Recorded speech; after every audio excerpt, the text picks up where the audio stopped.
making warfare very difficult for France, the great power. The genius of the Front de Libération Nationale, the FLN, is that they understood the dominance of the political component in the war they waged. The FLN could not hope to beat France militarily, but every time France upped the ante, increasing repression, the FLN not only gained international legitimacy, but also sowed dissent in France. The job of the partisan is not to beat his foe militarily, but rather to force his opponent to beat himself using the laws of war. Within this context of internal French disintegration in the face of partisan conflict, Schmitt uses the figure of the French General Salon as tragic hero. The experiences and effects of wars conducted by regular armies, of colonial war, civil war, and partisan battle intersect. Salon, in the coercive logic of the old saying that partisans can only be fought in a partisan way, thought all of this through to the conclusion. He acted accordingly, not only with the courage of a soldier, but also with the precision of the general staff officer and the exacting attitude of the technocrat. The result was that he was transformed into a partisan himself, and that in the end, he declared civil war on his own commandant and regime. For Schmitt, this is the apotheosis of the partisan. In partisan war, a moral man, an officer in a conventional army, believes he must take on the trappings of the partisan, betray the law of his own nation in order to preserve justice. For Schmitt, the troubling aspect of partisan warfare is that it obscures the identity of the enemy, whether through the cloaking of the civilian population or by equating justice with the motives of national liberation movements, thus forcing the counterinsurgency to either appear impotent or criminal. While France scored a military victory in Algeria through a successful counterinsurgency, she endured great trauma in both the domestic and global spheres, facing a military coup and international censure. The only way for France to win was to leave. Just as the Algiers Putsch of 1961 and the trial of General Salon encapsulate the confusion between correct and incorrect conduct inherent in partisan warfare, so too does the My Lai massacre of 1968 and the later trial of Lieutenant Calley. It is important to note that a massacre differs fundamentally from partisan war. My Lai, in the words of Michael Wolitzer, was not a fearful and frenzied extension of combat, but free and systematic slaughter. And those who participated in it can hardly say that they were caught in the grip of war. They can say, however, that they were following orders. Much like the trial of General Salon and the leaders of the Putsch, the trial of Lieutenant Calley, the sole officer convicted of murder in the aftermath of My Lai, was a national, face-saving, public relations event in which a harsh sentence aimed at immediate public pacification was eventually reduced.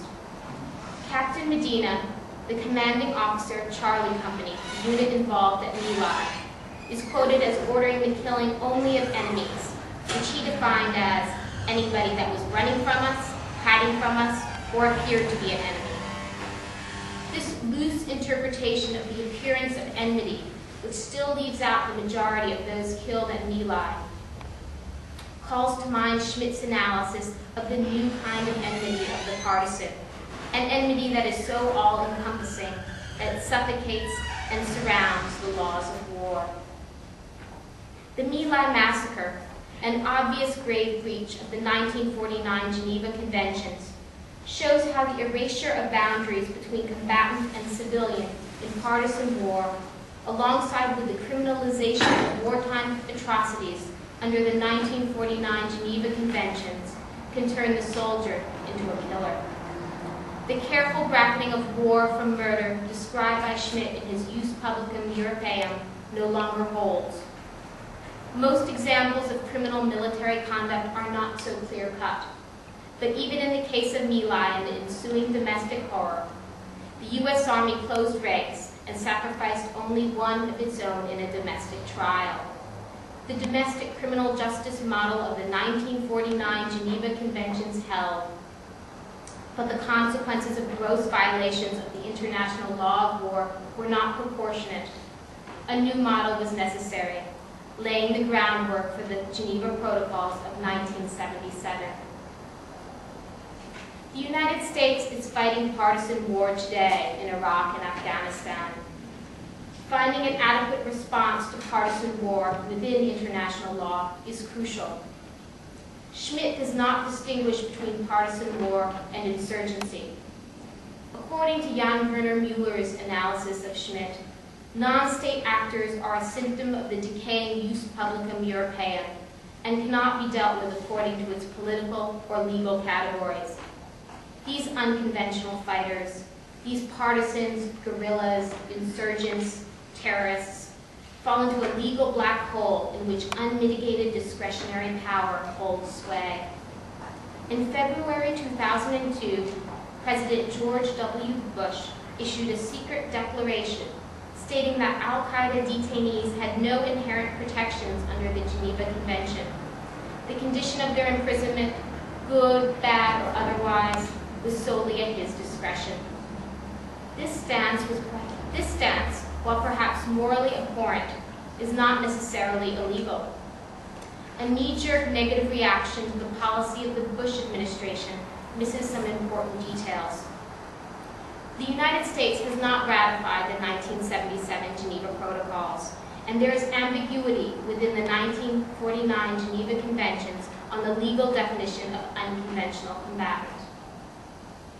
This allows for the interpretation of terrorists and insurgents as unlawful combatants outside the bounds of international and domestic law.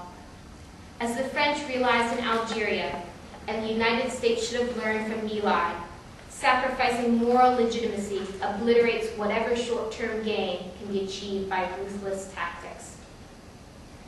Even in a changing world, despite a spatial order in which the new kind of enmity of the partisan holds sway, international law is still a valid construction for regulating conflict. As modes of violent conflict change, the laws and institutions required for their regulation must change with them. The 1977 Geneva Protocols attempted to regulate partisan warfare. They have not been terribly successful thus far. Perhaps what is needed is a system that applies the same standards to both sides, with an officially sanctioned body to investigate, publish findings, and provide a non-violent political forum for the conflict.